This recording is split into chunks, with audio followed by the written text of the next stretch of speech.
Hello everyone, welcome to our YouTube channel. आपल्या YouTube चॅनलवरती पुन्हा एकदा सगळ्यांचं स्वागत आहे. आजचा व्हिडिओ हा खूप महत्त्वाचा असणार आहे. आजच्या व्हिडिओमध्ये मी कशा गोष्टीबद्दल बोलणार आहे, जी गोष्ट कदाचित तुम्ही अभ्यास करत असाल किंवा तुमचं दुसरं एखादं टार्गेट असेल, जॉब असेल, बिझनेस तुमचा टार्गेट असेल किंवा तुम्हाला एखादी गोष्ट अचीव करायची आहे. बट ही गोष्ट अचीव करण्याच्या अगोदर तुमच्या मनामध्ये जी भीती निर्माण होते, या भीतीमुळे कदाचित तुम्ही त्या गोष्टीच्या फायनल स्टेजपर्यंत पोहोचू शकत नाही. आणि याच विषयी मी आजच्या व्हिडिओमध्ये बोलणार आहे. That fear of failure. काय आहे फिअर ऑफ फेल्युअर? आपण अगोदर एक्झाम्सच्या दृष्टिकोनातून बोलूया. बरेचसे विद्यार्थी कॉम्पिटिटिव्ह एक्झामचं प्रिपरेशन खूप दिवसांपासून करत आहे आणि यामुळे काय झालेलं आहे, मागच्या 2, 3, 4 वर्षांपासून प्रिपरेशन करत असल्यामुळे विद्यार्थ्यांच्या मनामध्ये अनेक एक्झाम्समध्ये फेल्युअर आल्यामुळे, मग काही एक्झामचं सिलेक्शन 3-4 मार्क्समुळे राहिलं असेल, काही एक्झामचं सिलेक्शन तर केवळ एखादा क्वेश्चन्स किंवा 2 क्वेश्चन्समुळे राहिलेलं आहे. मग अशा अनेक एक्झाम्समध्ये अपयश आल्यामुळे मनामध्ये एक निगेटिव्ह एन्व्हायरमेंट निर्माण झालेलं आहे किंवा एक निगेटिव्हिटी क्रिएट झालेली आहे की एक्झाममध्ये माझं सिलेक्शन हे थोड्या मार्क्सने राहून जातं. आणि मग पुढची एक्झाम्स द्यायला ज्यावेळेस तुम्ही जाता किंवा पुढच्या एखाद्या एक्झामचं प्रिपरेशन ज्यावेळेस तुम्ही करत असतात, त्यावेळेस हीच अपयशाची भीती म्हणजे हीच फिअर ऑफ फेल्युअर तुमच्या मनामध्ये उत्पन्न होते. म्हणजे की पुढच्या येणाऱ्या 10-15 दिवसामध्ये जर पेपर असेल, जसं MIDCचा पेपर येणार आहे, अनेक कॉम्पिटिटिव्ह एक्झाम जर तुमच्या 10-15 दिवसामध्ये पेपर असेल, तर पुन्हा तुम्हाला मागचं जे तुमच्या माइंडमध्ये स्टोअर झालेलं आहे की मागच्या पेपरच्या वेळेस पण असंच झालं होतं, मी अभ्यास केलेला होता, बट अभ्यास केल्यानंतरसुद्धा माझं सिलेक्शन हे राहून गेलेलं होतं. मग ती भीती आत्ता तुमच्या मनामध्ये साठलेली आहे. म्हणून पुढचा येणारा जो पेपर आहे, त्या पेपरसाठी पुन्हा तुम्ही निगेटिव्ह माइंडसेटने जाता की ह्यावेळेससुद्धा नाही झालं सिलेक्शन तर काय करायचं, मागच्या वेळेससारखंच ह्यावेळेस सिली मिस्टेक झाल्या तर काय करायचं, मागच्या वेळेससारखंच ह्यावेळेस मला टाईम नाही पुरला तर काय करायचं. आता तर 4 वर्षापासून मी प्रिपरेशन करतो आहे, सिलेक्शन हे व्हायलाच हवं आणि सिलेक्शन नाही झालं तर मग काय करायचं, हा प्रश्न अनेक विद्यार्थ्यांपुढे उभा राहतो. मग एक्झामच्या अगोदर ही फिअर ऑफ फेल्युअर क्रिएट झाल्यामुळे तुमच्या माइंडवरती एक्झामचं प्रेशर हे क्रिएट होतं आणि ह्या प्रेशरमध्ये तुम्ही खूप साऱ्या सिली मिस्टेक्स करतात. मी आजचा व्हिडिओ बनवण्याचं रिझन हे आहे की आजच NMMC ह्या एक्झामचा रिझल्टसुद्धा लागलेला आहे. सिव्हिल इंजिनिअरिंगचे जे विद्यार्थी आहेत त्यांची नवी मुंबई महानगरपालिकेची एक्झाम होती, त्या एक्झामचा रिझल्टसुद्धा आज लागला आहे. अनेक विद्यार्थ्यांचे मला मेसेजेस आले, त्यांचे रॉ स्कोर आले की सर आमचा स्कोर 140-130 येतो आहे, सर स्कोर इम्प्रूव्ह होत नाही आहे, खूप भीती झाली निर्माण, त्यामुळे स्कोर कमी आला, सिली मिस्टेक सर खूप साऱ्या केल्या, बेसिक्स क्वेश्चन सर खूप सारे चुकवले, सर कन्सेप्ट क्लिअर नव्हत्या म्हणून क्वेश्चन खूप सारे चुकले. हे सगळं का होतं याचा कधी विचार केला का तुम्ही? एवढ्या दिवसांपासून प्रिपरेशन तुम्ही करताय, मग तुम्ही पॉझिटिव्ह गोष्टींकडे बघण्याऐवजी फक्त आणि फक्त निगेटिव्ह गोष्टींकडे बघताय, म्हणून हे गोष्ट होत आहे. आणि या निगेटिव्ह गोष्टींकडे बघितल्यामुळे मनामध्ये उत्पन्न होते हे फिअर ऑफ फेल्युअर की मी अयशस्वी झालो तर पुढे काय, ह्या एक्झाममध्ये माझं सिलेक्शन नाही झालं तर पुढे काय. एक्झामच्या आधी तुम्ही हा विचारच करत नाही आहे की ह्या एक्झामला किती सब्जेक्ट्स आहेत, या सब्जेक्टपैकी किती सब्जेक्टचा सिलेबस माझा कंप्लीट झालेला आहे, जे एक्स्ट्रा टॉपिक्स होते किंवा नवीन येणाऱ्या एक्झामला जे एक्स्ट्रा टॉपिक्स आहेत ते मी कव्हर केलेत का, त्या एक्स्ट्रा टॉपिक्सवरचे सगळे प्रिव्हियस इयर क्वेश्चन्स मिळवून ते प्रिव्हियस इयर क्वेश्चन्स मी सॉल्व केले का, प्रत्येक टॉपिकवरती किंवा प्रत्येक सब्जेक्टवरती मी व्यवस्थित टेस्ट सिरीज दिल्यात का, सगळ्या सब्जेक्टची एक्झामच्या अगोदर मी रिव्हिजन कंप्लीट केली का, ह्या ज्या बेसिक रिक्वायरमेंट्स आहेत एखाद्या एक्झामच्या, ह्या रिक्वायरमेंट्स चेक मी केल्या का. हे करण्याऐवजी मुलं काय करताय किंवा तुम्ही काय करताय, ह्या सगळ्या टिकमार्ककडे लक्ष देण्याऐवजी आपण लक्ष देतोय एक्झामच्या अगोदर माइंडमधले विचार मी तुम्हाला सांगतो, जे थॉट्स तुमच्या माइंडमध्ये येत आहेत ते थॉट्स तुम्हाला सांगतो. हे सगळं बाजूला ठेवून तुम्ही काय विचार करत बसता, ही शेवटची एक्झाम असणार आहे, ह्या एक्झाममध्ये सिलेक्शन नाही झालं तर काय करायचं. घरच्यांचं मेंटल प्रेशर तुमच्या माइंडवरती आहे की घरचे विचारत आहे की सर 2-3 वर्षापासून प्रिपरेशन करतोय, अजून किती दिवस प्रिपरेशन करत राहणार आहेस, हे एक्झामच्या आधी डोक्यामध्ये चालू असतं. एक्झामच्या अगोदर कोणते विचार असतात, सर ह्या एक्झामला जर नाही सिलेक्शन झालं तर अजून किती दिवस प्रिपरेशन करणार आहेत. बाकीचे सोबतचे सर रूममेट्स जे होते, सर बाकीचे सोबतचे अभ्यास करणारे जे होते त्यांचं सिलेक्शन झालं, ते ऑलरेडी वर्किंग आहेत, मग आता मी एकटाच उरलो आहे माझ्या ग्रुपमध्ये, मग माझं सिलेक्शन नाही झालं तर सगळे माझ्यावर हसतील का की मी एवढ्या दिवसापासून प्रिपरेशन करतो आहे. नाही सिलेक्शन झालं तर सोर्स ऑफ इन्कम काय असेल, मग माझ्या फॅमिलीला मी काय उत्तर देऊ, मी माझ्या घरच्यांना काय सांगू की माझं सिलेक्शन नाही झालेलं, मग मी तो स्कोर घरच्यांना कसा सांगू. हे एक्झामच्या आधी चालणारे विचार आहेत. म्हणजे अभ्यास एकीकडं 8 तास तुम्ही अभ्यास करता आणि उरलेल्या वेळामध्ये ही ओव्हर थिंकिंग चालू आहे. आणि ह्या ओव्हर थिंकिंगमुळे क्रिएट होतं आहे मेंटल प्रेशर. आणि ह्या मेंटल प्रेशरचा बबल फुटतो आहे एक्झामच्या दिवशी. आणि एक्झामच्या दिवशी हा मेंटल प्रेशरचा बबल फुटल्यामुळे बेसिक्स इझी क्वेश्चन्स, ज्या क्वेश्चनचे आन्सर्स खूप सोपे आहेत, जे तुम्ही इझिली अटेम्प्ट करू शकतात, असे क्वेश्चन्स बाळांनो तुमचे चुकून जात आहे. आज मी हा व्हिडिओ यासाठी बनवतो आहे कारण मी कंटिन्यू विद्यार्थ्यांसोबत बोलतो आहे, विद्यार्थ्यांसोबत कंटिन्यू माझं डिस्कशन होतं आहे. आणि त्यांचे जे डाऊट्स आहेत, हे डाऊट्सबद्दल कोणी बोलणार नाही, हे मनातल्या शंकांबद्दल कोणी बोलणार नाही. म्हणून मला आज बोलावंसं वाटलं की छोटे छोटे डाऊट्स, सर ह्या एक्झाममध्ये सिलेक्शन नाही झालं तर, सर घरच्यांना काय ॲन्सर देऊ. मग ही फिअर ऑफ फेल्युअर जी आहे ना बाळांनो, ही एकदाच डोक्यातनं काढून टाका. एक एक्झाम टार्गेट करा. येणारी कोणती जी एक्झाम असेल, स्वतःसाठी एक टाईम लिमिट ठरवून घ्या की बस मी 4-5 वर्षांपासून प्रिपरेशन करतो आहे, पुढचे एवढे दिवस किंवा पुढच्या येणाऱ्या एवढ्या एक्झाम्स मी टार्गेट करणार आहे. माझं सिलेक्शन झालं तर okay, I will be satisfied. त्यासाठी मी माझं जीव लावून जीव तोडून प्रयत्न करणार आहे, मी माझे 100% एफर्ट्स देणार आहे. हे स्वतःला टाईम लिमिट देऊन द्या की पुढचे किती दिवस तुम्ही अजून अभ्यास करणार आहात किंवा पुढच्या येणाऱ्या किती एक्झाम्स तुम्ही अजून टार्गेट करणार आहात. बट ती एक्झाम येईपर्यंत मी माझा 100% प्रयत्न करणार आहे. मग सर फिअर ऑफ फेल्युअरचं काय करायचं, जे मनामध्ये विचार येतात त्याच सिलेक्शन नाही झालं तर घरच्यांना काय उत्तर देऊ, त्याची पण तयारी आजच करून ठेवा. एक दिवस वेळ घ्या की इन केस जर माझा 100% प्रयत्न देऊनही येणाऱ्या एक्झाममध्ये माझं सिलेक्शन नाही झालं तर काय. ऑप्शन बी शोधून ठेवा. मी प्रायव्हेटमध्ये जॉब करेल, मी स्ट्रक्चरल कन्सल्टन्सीमध्ये जॉब करेल, मी साईट इंजिनियर म्हणून जॉब करेल, मी सॉफ्टवेअर शिकेल, मी एखाद्या टेक्निकल फील्डमध्ये सॉफ्टवेअर जॉब म्हणजे सॉफ्टवेअरचे जे जॉब्स आहेत त्या जॉब्स करेल, मी स्वतःला इम्प्रूव्ह करेल. ठीक आहे, नाही होते माझं एक्झाममध्ये सिलेक्शन, जग काही एवढं छोटं नाही आहे की फक्त कॉम्पिटिटिव्ह एक्झाम किंवा गव्हर्नमेंट जॉब म्हणजेच जॉब आहेत.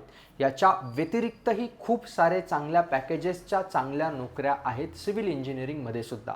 त्याविषयी तुम्हाला डाऊट असेल, मला मेसेज करा, माझ्याशी बोला. इतर कोणी विद्यार्थी असतील, इतर कोणी तुमचे सिनियर्स असतील जे प्रायव्हेटमध्ये जॉब करताय, त्यांच्यासोबत बोला. बट पर्याय बी आजच शोधून ठेवा की यस, 6 महिने मी प्रिपरेशन करणार आहे, 6 महिन्यांनंतर माझं सिलेक्शन नाही झालं तर मी मार्ग निवडणार आहे.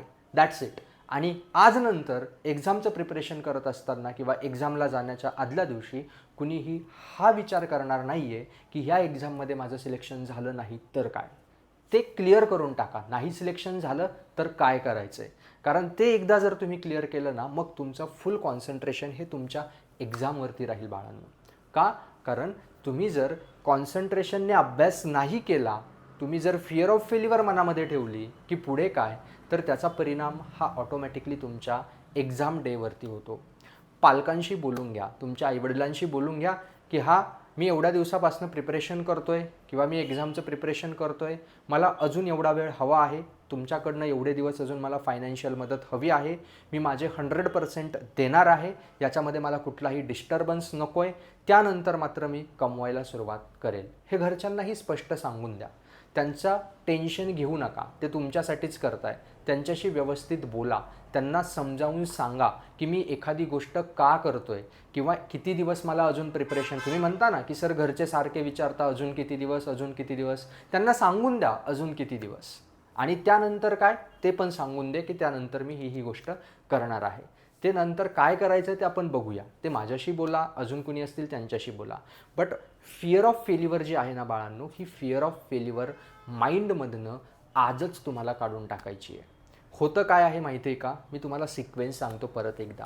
बघा, तुम्ही अभ्यास करताय, 3-4 वर्षापासून अभ्यास करताय, तुम्ही एकतर डेली इम्प्रूव्हमेंट करताय, तुम्ही प्रत्येक एक्झाममध्ये तुमचा स्कोअर इम्प्रूव्ह होतो आहे. तुम्ही सुरुवात 100 पासून केलेली असेल, आज 140 ते 150 पर्यंत येऊन पोहोचला असाल. मग तुम्हाला फायनल सिलेक्शनमध्ये जाण्यासाठी अजून थोडं स्वतःला इम्प्रूव्ह करायचं आहे. हा स्वतःमधला पॉझिटिव्ह चेंज बघा. पण एक गोष्ट मात्र नक्की करा की मी खरोखर स्वतःला इम्प्रूव्ह केलं का, हे अगोदर स्वतःला विचार. की मी फक्त त्याच नोट्स रिवाईज करत राहिलो, मी MCQ प्रॅक्टिस नाही केले, मी टेस्ट सिरीज नाही दिल्यात, मग ही इम्प्रूव्हमेंट नाही आहे बाळांनो. हे इम्प्रूव्हमेंट नाही आहे, याच्याने सिलेक्शन होणार नाही. तुमचा प्रत्येक पुढचा दिवस हा मागच्या दिवसापेक्षा बेटर असला पाहिजे. काल जर मी 50 MCQ सॉल्व केले असतील तर आज मी 60 MCQ सॉल्व करेल एका तासामध्ये. मी माझं MCQ सॉल्विंगचं स्पीड इम्प्रूव्ह केलं का, मी टेस्ट सिरीज देण्याचं प्रमाण वाढवलं का, मी फुल लेंथ टेस्ट सिरीज द्यायला शिकलो का, मी सब्जेक्ट वाईज टेस्ट कंप्लीट करायला शिकलो का, ह्या इम्प्रूव्हमेंट एकदा चेक करा. मागच्या 2-4 वर्षामध्ये जर हा बदल तुमच्यामध्ये झाला आहे तर तुमचं सिलेक्शन होईल. बट 2-4 वर्षापासून फक्त तुम्ही नोट्सच रिवाईज करताय, मॅरेथॉन सेशन्सच करताय, तर मग मात्र त्याचा उपयोग नाही. तुम्हाला स्वतःमध्ये बदल हा करावा लागेल. म्हणून एक्झामच्या अगोदर फिअर ऑफ फेल्युअर मनातनं काढून टाका की ही एखादी एक्झाममध्ये नाही सिलेक्शन झालं तर काय करायचं, ते आजच डिसाईड करा की काय करायचं आहे. घरच्यांसोबत व्यवस्थित बोला, त्यांना एकदा स्पष्टपणे सांगा की मला अजून एवढे दिवस अभ्यास करायचा आहे, तोपर्यंत तुम्ही मला काहीही विचारू नका. त्यानंतर मी डिसिजन घेईल की मला पुढे काय करायचं आहे. सिलेक्शन झालं तर ओके, नाही सिलेक्शन झालं तर मी डिसिजन घेणार आहे की आता पुढे जाऊन मला काय करायचं आहे. म्हणजे जे बॅकग्राऊंडला थॉट्स चालतात अभ्यासाच्या व्यतिरिक्त, ते थॉट्स आजच बंद करायचे. फुल कॉन्सन्ट्रेशन हे एक्झामच्या नीड्सवरती असलं पाहिजे. म्हणजे माझा सिलेबस कंप्लीट आहे, सगळे टॉपिक्स मी रिवाईज केले, सगळे MCQज मी प्रॅक्टिस केले, मी सगळ्या टेस्ट सिरीज अटेम्प्ट केल्या, मग कॉन्फिडेंटली मी त्या पेपरला फेस करेल की माझं लक्ष फक्त एवढ्यावरतीच असलं पाहिजे, आलेला क्वेश्चन आणि त्या क्वेश्चनचं ॲन्सर मला येतं आहे की येतं नाही, हे 2च प्रश्न तुमचे एक्झामच्या दिवशी माइंडमध्ये असले पाहिजे. इवन एक्झामच्या 15 दिवस अगोदरसुद्धा हे 2च प्रश्न तुमच्या माइंडमध्ये असले पाहिजे की एक्झामला येणाऱ्या क्वेश्चनचं ॲन्सर मला येतं की नाही येत. याच्या व्यतिरिक्त जे फालतू प्रश्न आहेत की नाही सिलेक्शन झालं तर काय करायचं, घरचे काय म्हणतील, एवढ्या दिवसापासून अभ्यास करतोय अजून सिलेक्शन होत नाही आहे, बरोबरच्या विद्यार्थ्यांचं सिलेक्शन झालेलं आहे, हा कचरा विचार जे आहे ते एका डस्टबिनमध्ये आजच टाकून द्या. त्याला सोल्युशन देऊन टाका की नंतर काय करायचं. आणि फुल फोकस हा तुमच्या एक्झामवरती असू द्या.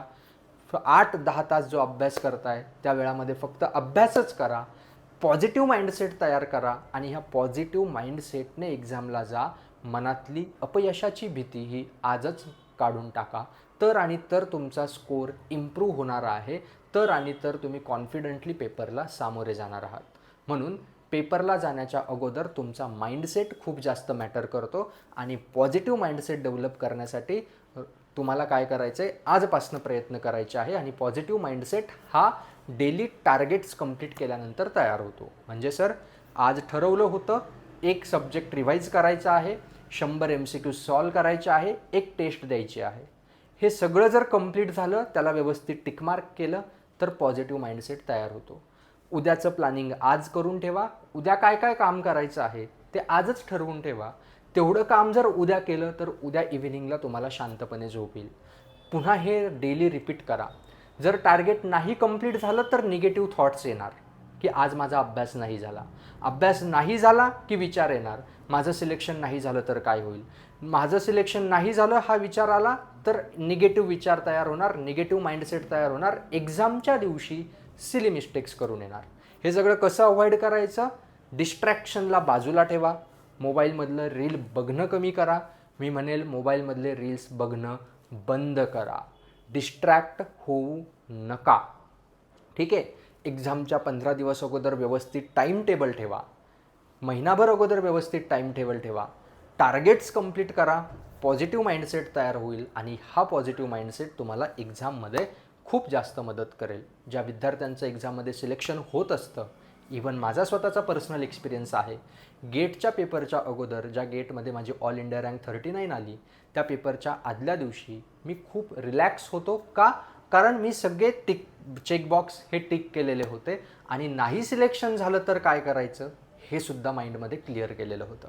म्हणून एक्झामच्या आदल्या दिवशी तुमच्यासाठी पॉझिटिव्ह माइंडसेट ही खूप महत्त्वाची गोष्ट आहे आणि तो कसा डेव्हलप करायचा हे मी तुम्हाला सांगितलं.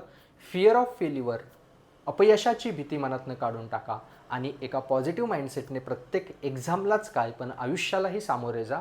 हे तुमचं जीवन नक्कीच बदलून टाकेल. ठीक आहे, आजच्या व्हिडिओमध्ये एवढंच. बाकी काही अजून कोणत्या टॉपिक्सवरती व्हिडिओ हवे आहेत कमेंट बॉक्समध्ये सांगा. व्हिडिओ आवडला असेल तर व्हिडिओला लाईक करा, चॅनलला सबस्क्राईब करूया. भेटूया पुढच्या व्हिडिओमध्ये. ठीक आहे, थँक्यू सो मच.